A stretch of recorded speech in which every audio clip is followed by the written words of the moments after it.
Buenos días, hermanos, Dios les bendiga. Bueno, una alegría de estar juntos, aunque sea a través de este video y poder aprovechar este tiempo para compartir con ustedes la palabra del Señor.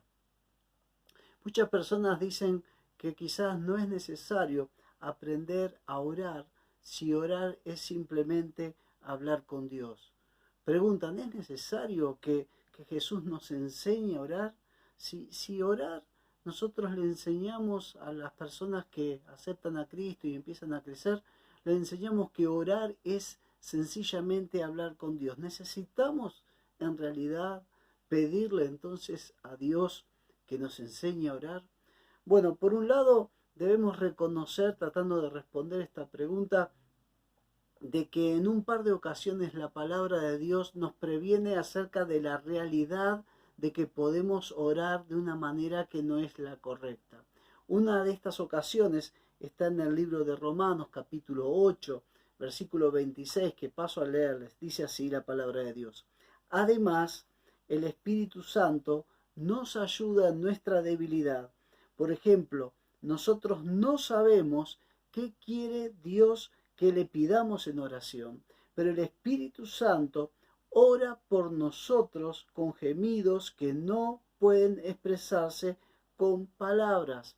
Acá la palabra de Dios nos deja en claro de que si no fuera por el Espíritu Santo, uno podría no saber en realidad qué pedirle a Dios en determinada situación. Como que frente a determinado problema o frente a determinada dificultad o circunstancia, es posible no saber qué pedir o cómo pedirle a Dios algo.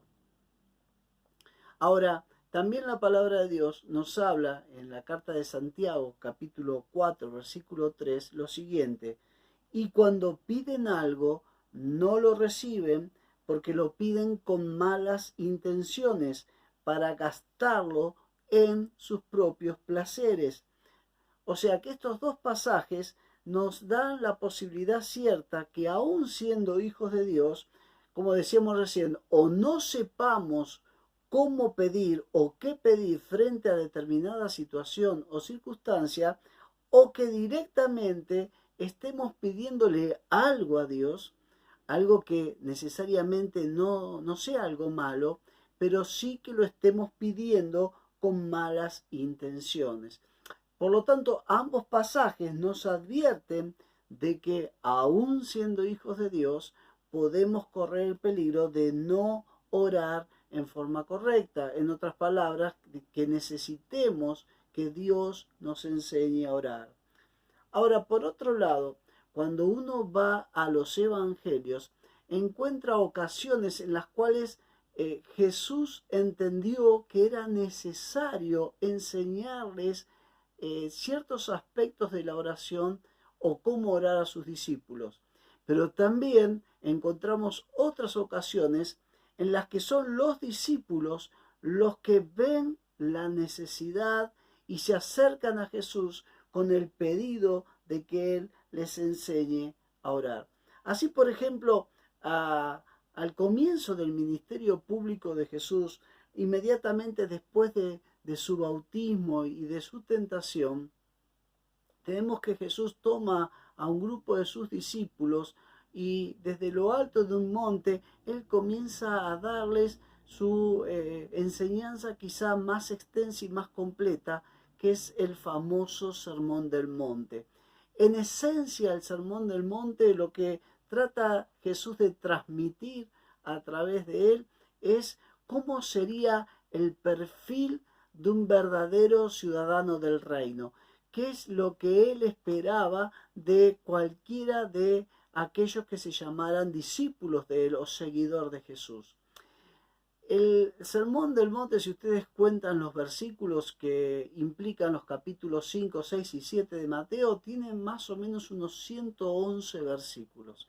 Hacia la mitad de estos 111 versículos se encuentra aproximadamente la enseñanza del Padre Nuestro y de la oración. Esto nos muestra, creo yo, que dentro de lo que es personalidad, los rasgos principales de un verdadero discípulo de Jesús, la oración está llamada a ser un elemento central en la vida cotidiana de este discípulo. Por eso entendemos que necesitamos decirle a nuestro Dios que nos enseñe a orar. Así como los discípulos de Jesús le dijeron, enséñanos a orar, nosotros también hoy necesitamos acercarnos a Dios y decirle, necesitamos que nos enseñes a orar. Necesitamos que nos enseñes a orar porque en primer lugar entendemos, como estamos viendo, que la oración es uno de los principales rasgos de un hijo de Dios y de un verdadero discípulo de Jesús. Usted, yo, necesitamos aprender, necesitamos crecer en la oración, porque la oración es un rasgo que nos debe identificar como seguidores de Jesús. Es interesante ver cómo la Biblia en algunos pasajes llama o describe a aquellas personas que no tienen en cuenta a Dios, que le dan la espalda a Dios en sus vidas. Presta atención, en el Salmo 14, versículo 4, fíjense cómo se identifica a la persona que no tiene en cuenta a Dios. Se usan 3 rasgos para identificarlo. Dice así este versículo 4 del Salmo 14. ¿Acaso no entienden? Y acá viene el primer rasgo. Todos los que hacen lo malo. Segundo rasgo. Los que devoran a mi pueblo como si fuera pan. Tercer rasgo. Jamás invocan al Señor. Jamás invocan al Señor. Otra versión dice de este mismo versículo. ¿Acaso no entienden? 1. Todos los que hacen lo malo. 2. Que devoran a mi pueblo como pan. Y 3. Y en cuanto a orar, ni pensarlo. Es decir, que una de las maneras en que la palabra de Dios define a aquellas personas que no tienen en cuenta a Dios en sus vidas es que no tienen comunión con Dios y que son personas que por lo tanto no se les ocurre orar o invocar el nombre de Jesús.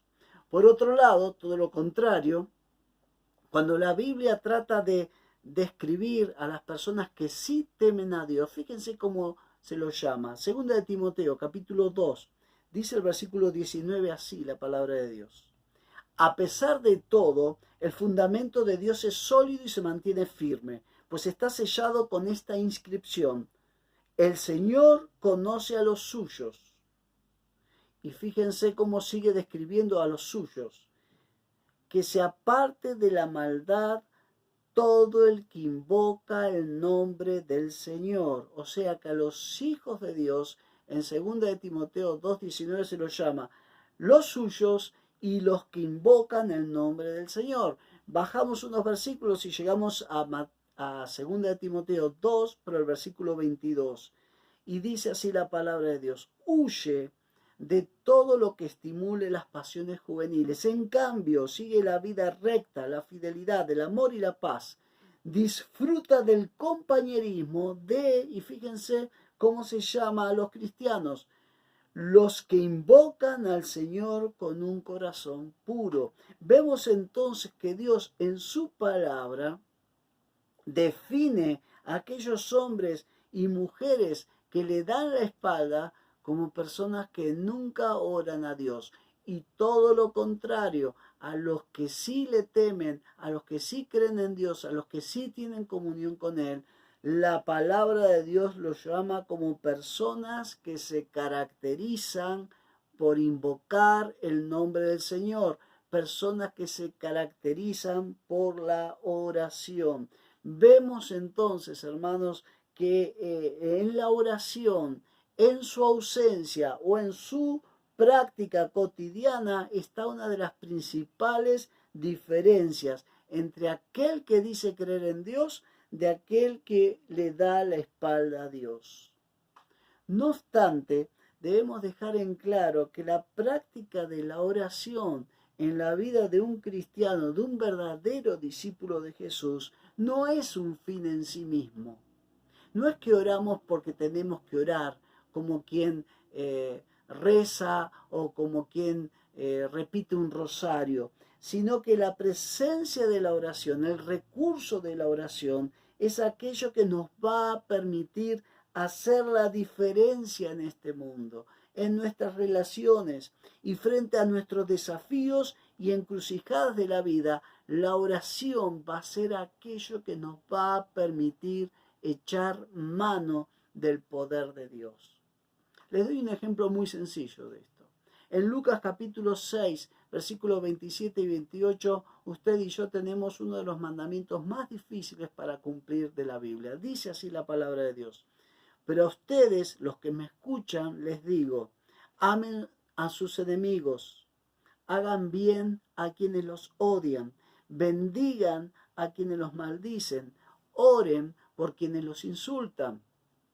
El buen trato, el amor hacia las personas que nos maltratan y que nos odian o que realmente no les caemos bien, si ustedes prestan atención, se cumple mayormente por medio de la oración. Es por medio de la oración que yo puedo demostrar mi amor a mis enemigos. ¿De qué manera?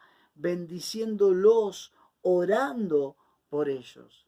Por eso entendemos que la oración es el rasgo que debe definir nuestra conducta, nuestras relaciones y nuestras reacciones como hijos de Dios.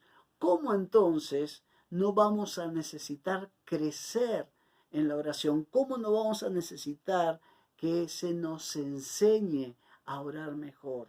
Pero hay una segunda razón por la cual yo creo que debemos aprender a orar. ¿Y saben cuál es? Es cuando percibimos, es cuando nos damos cuenta que hay una manera mejor, más profunda y más fresca para orar que aquella que nosotros practicamos. ¿Por qué les digo esto? Si ustedes me acompañan al Evangelio de Lucas, capítulo 11, versículo 1, allí leemos lo siguiente.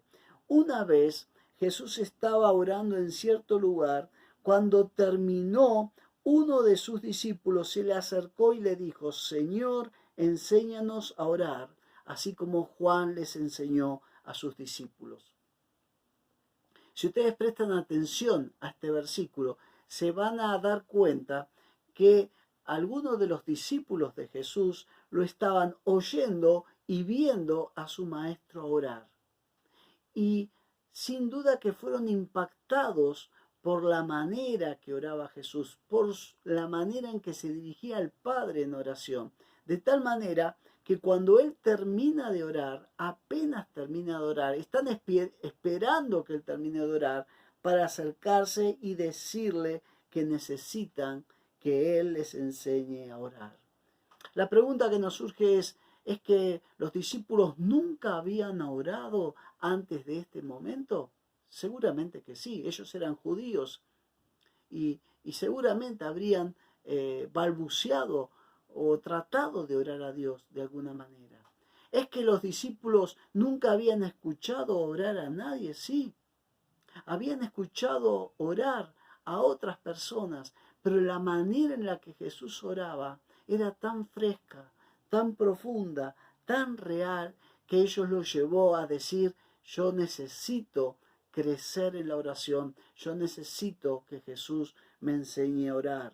Los discípulos habían escuchado dos grandes tipos de oración en aquel tiempo.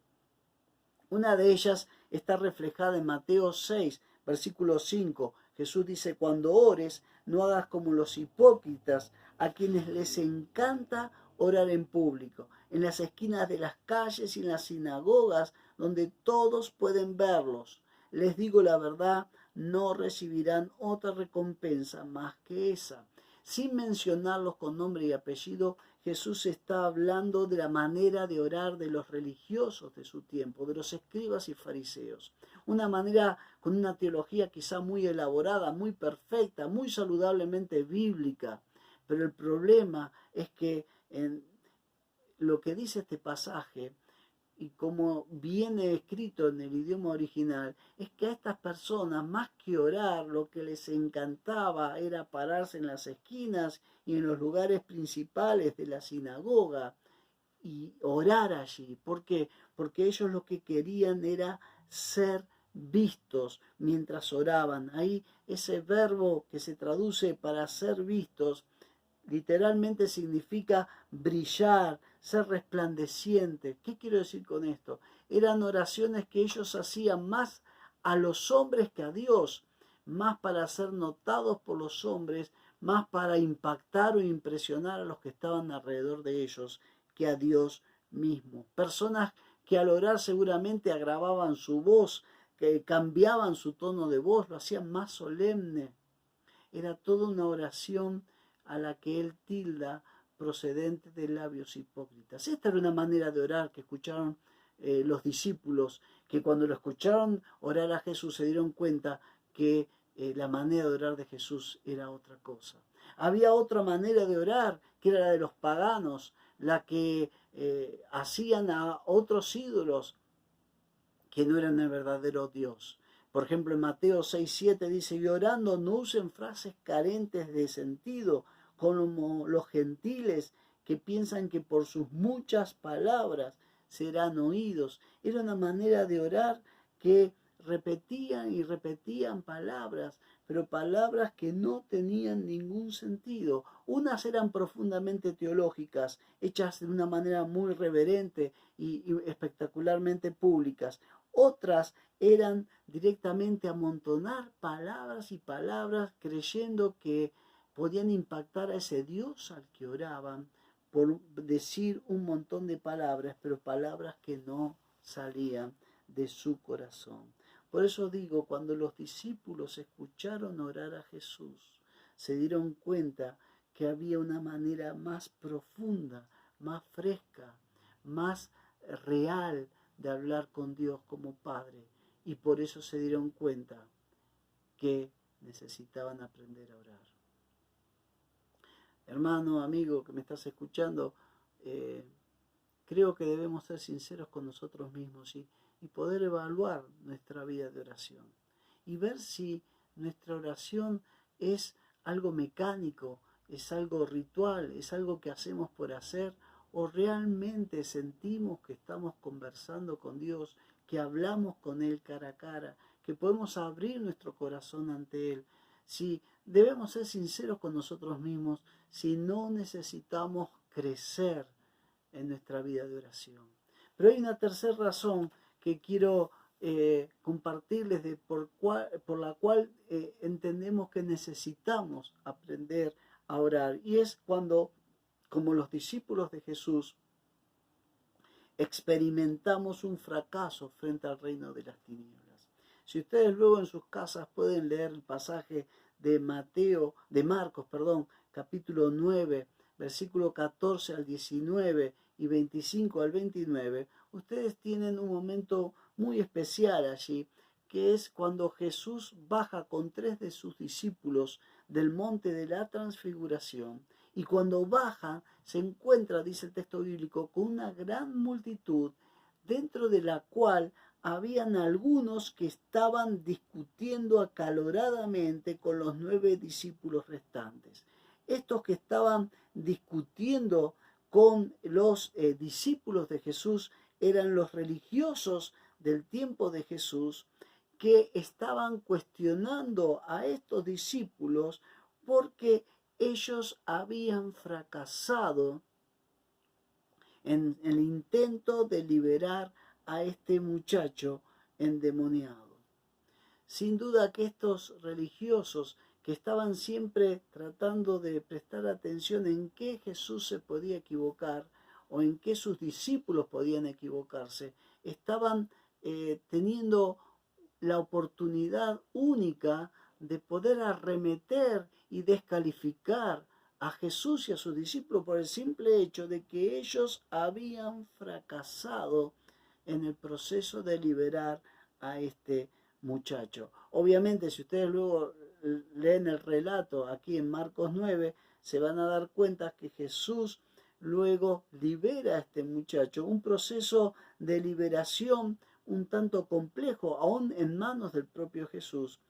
Pero cuando pasa este incidente, cuando luego están a solas estos discípulos que habían fracasado con Jesús y le preguntan por qué ellos no habían podido liberarlos, la respuesta de Jesús en Marcos 9:28 es que ellos fracasaron en no tener la suficiente fe.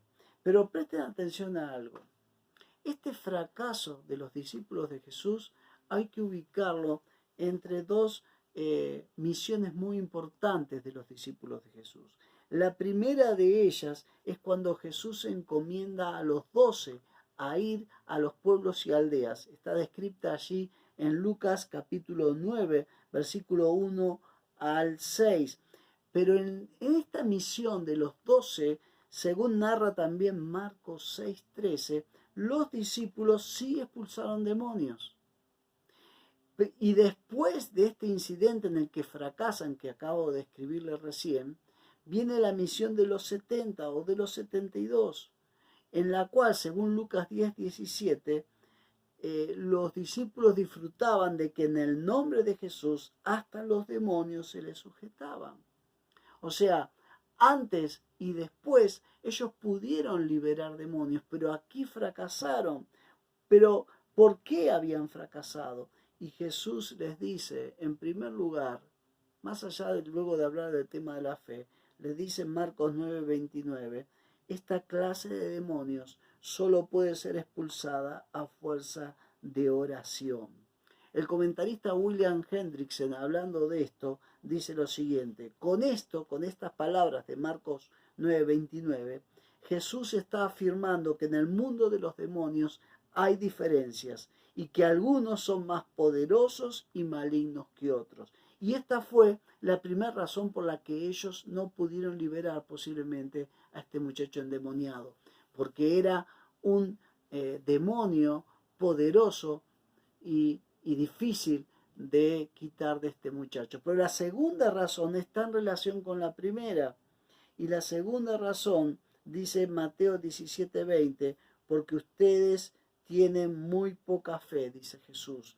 De cierto les digo que si tuvieran fe como un grano de mostaza, le dirían a este monte, quítate de allí y vete a otro lugar, y el monte les obedecería.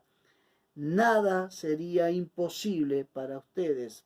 Frente a esta clase poderosa y si me permiten, muy maligna de demonios, Jesús quiso enseñar a sus discípulos que ellos no deberían haber dejado de tener fe, no deberían haber dejado que su fe flaquease. ¿Por qué digo esto? Porque uno se pone en el lugar de estos discípulos y entiende de que seguramente cuando ellos intentaron liberar a ese muchacho y ese demonio no salía de este muchacho, y veían cómo los religiosos los estaban observando y quizás riéndose por lo bajo y disfrutando de la escena, estos discípulos seguramente dejaron de tratar de hacerlo, dejaron de tratar de traer libertad a la vida de este muchacho. Su fe flaqueó. ¿Saben? Flaqueó como la fe de Pedro cuando vio cómo el viento levantaba olas en el mar y él empezaba a hundirse. Estos discípulos de Jesús empezaron a flaquear en su fe y dejaron de orar y fracasaron porque dejaron de persistir en la oración. Hermanos, necesitamos que Jesús nos enseñe a orar. ¿Por qué? Porque la oración es aquello que nos diferencia, o por lo menos nos tendría que diferenciar en nuestro estilo y en nuestra agenda de vida diaria. La oración es la diferencia entre aquel que dice creer en Dios, entre aquel que dice tener comunión con Dios, de aquel que no le interesa a Dios, que no tiene comunión con Dios. Necesitamos crecer en la oración porque podemos darnos cuenta de que podemos crecer en la profundidad y en la frescura de nuestra manera de orar. Así como los discípulos cuando lo escucharon orar a Jesús dijeron, wow, yo quisiera orar como Él.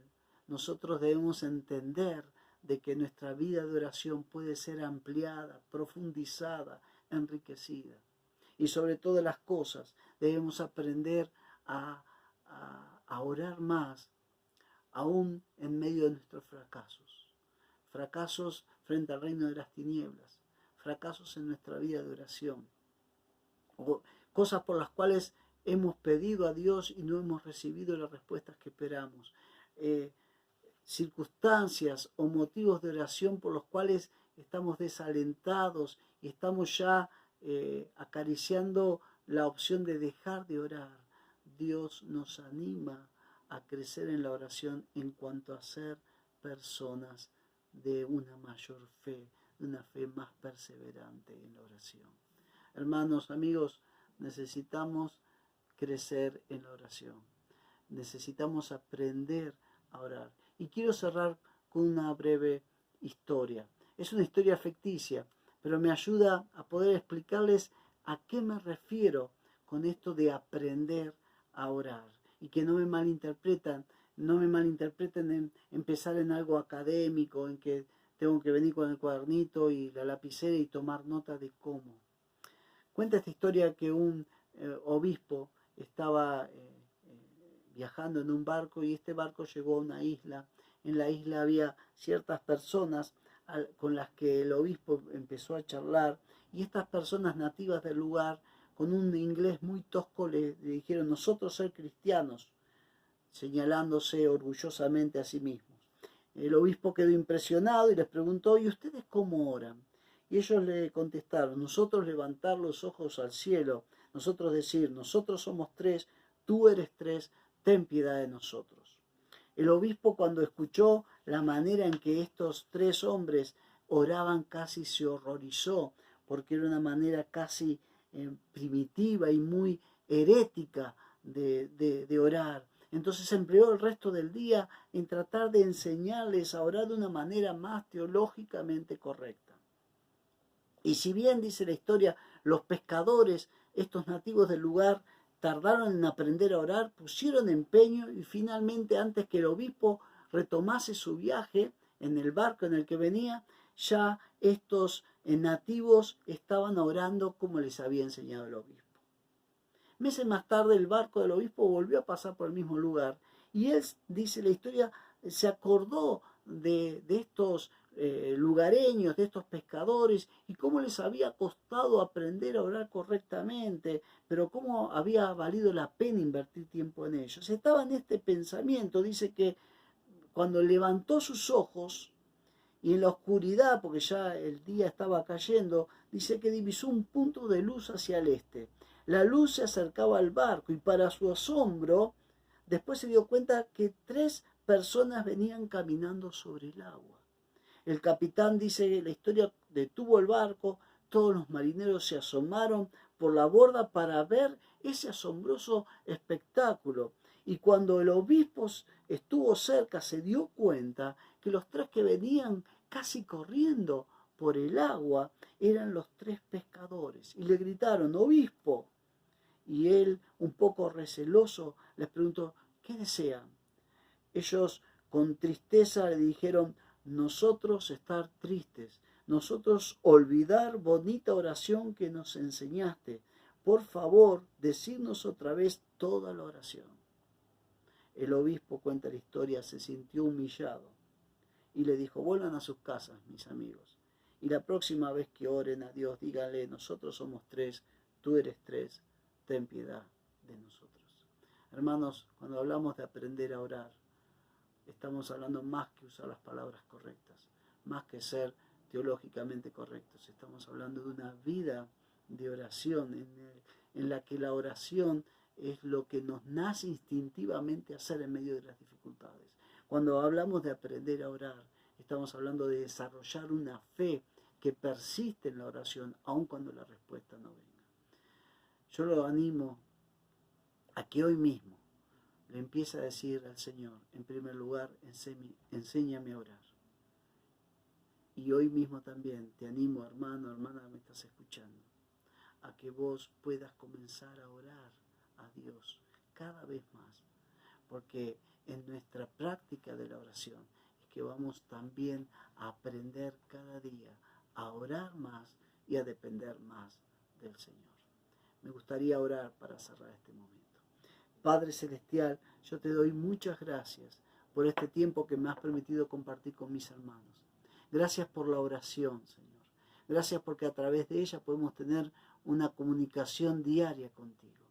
Padre, bendice tu palabra y que ella produzca sed por crecer en nuestra vida de oración, en la vida de cada uno de mis hermanos. Que realmente ellos salgan de este lugar, salgan de este culto con deseo de crecer, de profundizar en su vida de oración.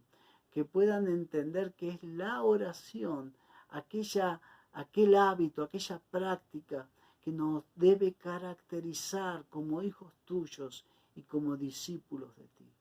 Y Padre, si hay alguna persona en esta ocasión, en este encuentro, que no puede orar a ti porque todavía no es tu hijo, Señor, que pueda tener la posibilidad hoy mismo de tomar esa decisión de confesar que Jesús es Dios, que vino a morir en una cruz por nuestros pecados e invitarlo a entrar a nuestras vidas. Señor, enséñanos a orar. Señor, ayúdanos a crecer en la fe y en la oración. Te lo pedimos en el nombre de Jesús. Amén. Hermanos, nuevamente una alegría enorme estar junto con ustedes en este momento. Que Dios les bendiga, que Dios los anime, que Dios nos ayude a crecer en la fe y en nuestra vida de oración. Que Dios les bendiga.